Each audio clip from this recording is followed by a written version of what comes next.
Yo, what's going on YouTube? It's Luis, and before the video begins, let's just give you a little rundown of Lamb to the Slaughter. Okay, so this is the main character of the story. You know, this is the wife, Mary Maloney. She is a housewife, and she's also pregnant. And then this is the husband, Patrick Maloney, and he is a police investigator. Alright, so, for some context, it's a Thursday, and Miss Maloney is just waiting for Patrick Maloney to get home from his shift as a police officer. Let's just say things get a little bit wicked, and, you know, what happens next will shock you. So, stay tuned.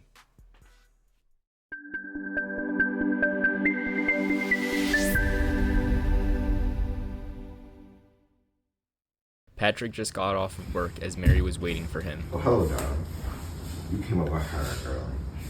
Hello, darling. Thought I'd come straight home. Mary was very caring for Patrick. Would you like a drink? I'll make one for you. Just a small one. Of course, darling. So Mary Maloney gets up, you know, and she's pouring the alcohol for them too. And she makes Patrick Maloney's stronger. I made this one strong for you, honey bun.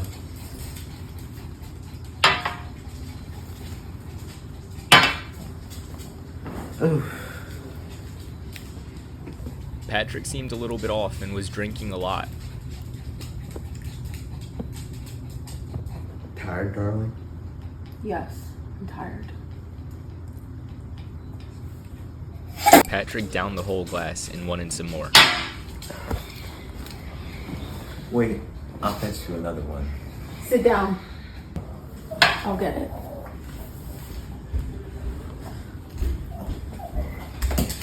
Patrick was not responsive. I think it's a shame that they have a senior like you walking around on their feet all day long. Darling, would you like some cheese? I haven't made any supper because it's Thursday. No. Well, if you don't want to eat out, it's not too late to eat in. We have plenty of meats in the freezer. You only have to get out the charter. Mary's trying to be nice to Patrick, however, it seems like he has something on his mind. Anyways, I'll get you some cheese and crackers first. I don't want it. But honey, you must eat. I will fix it anyway, whether you like it or not. Sit down. Just for a minute. Sit down. This is where things get a little bit serious. Listen, I have something to tell you. What is it, darling? What's the matter? This might be a little bit of a shock to you, I'm afraid, but I thought about it a good lot, and I think it's best to tell you. I hope you won't blame me too much. So Patrick goes on to say he's divorcing her and says not to make a fuss about it as it'll be bad for his career. And Mary's completely stunned by this news, as Patrick knows she will be. So there it is. I know right now is not the best time to tell you, but here it is. I'll get supper.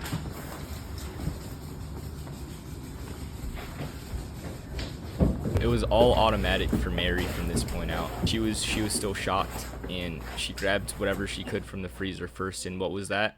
A piece of lamb meat. She was going to kill Patrick Maloney with that piece of lamb meat as he was faced towards the window.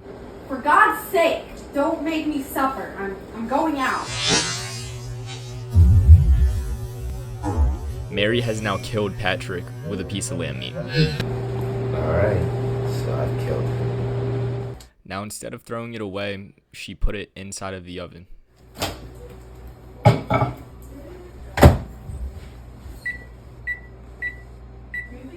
And instead of calling the police right away, she decided to practice what she was going to say to Sam, the grocer, at the market.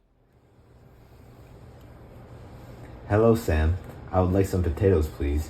Yes, and I think a can of peas. So she walks to the market. Hello, Sam. Oh, good evening, Miss Maloney. How are you? I'd like some potatoes, please. Yes, Sam, and I think a can of peas. Patrick's decided he's tired, so we'll be eating in for the night. So that's a lie. How about meat, Miss Maloney? Oh, don't worry about that. I have a fat lamb leg right over here in the freezer. What are you gonna give him afterwards?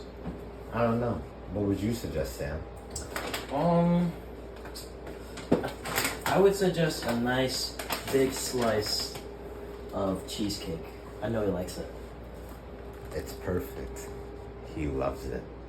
So now Mary gets home. She places all of her groceries down.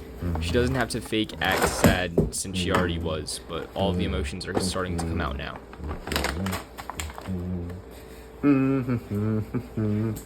Oh, Patrick. How are you, darling? Now she wants to play dumb. Patrick.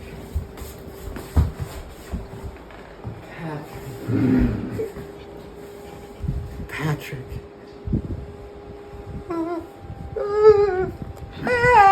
Now she decides to call the police. Come quick. Patrick's dead right over her. Who's speaking? Mrs. Maloney. Mrs. Patrick Maloney. You mean Patrick Maloney's dead? I think so. He's lying on the floor over there. I think he's dead. A few minutes later, police and a lot of investigators come to the house. He's dead right over her. Is he dead? I'm afraid he is. What happened? Briefly, she told her story about going out to the grocer and coming back to find him on the floor. Investigators had to take photos of what happened. Throughout the investigation, all signs led to Mary not being the murderer, and the other investigators left. The body was carried out, however, the two policemen stayed back in order to keep Mary company. At the moment, Mary didn't feel she could move even a yard. The policemen told Mary that Patrick had been killed by a blow on the back of the head administered with a heavy blunt instrument, almost certainly a large piece of metal. She then asks for a drink. Sir, would you mind getting me a drink? Of course. You mean this whiskey right over her? Yes, just a small one. Maybe it'll make me feel better. Why don't you have one yourself? You must be awfully tired. You could see how reluctant the officer was. One of the policemen wandered into the kitchen and found something. Mrs. Maloney, you know that oven of yours over there is still on, and there's still meat in there. Oh heavens, it is. Would you like me to turn it off over there? Would you do that, please? Thank you so much. She then asks the policemen for a favor. Would you two mind doing me a favor? We'll do what we can, Mrs. Maloney. Well, I know you two are probably starving, and I have some lamb cooking up in the oven right now. And it's past supper. I know Patrick will want you to be here. So I would like you to stay by. Maybe have some lamb with me. Although there was hesitation at the start, they were clearly hungry and they filled their mouths full of meat. That's a hell of a big club that the guy used to kill Pat. That's why it ought to be easy to find. Whoever did this, they can't be, running around freely with this weapon that they had in hand. Personally, I think it's right here on the premise. I think it's right under our noses. Oh, little do they know.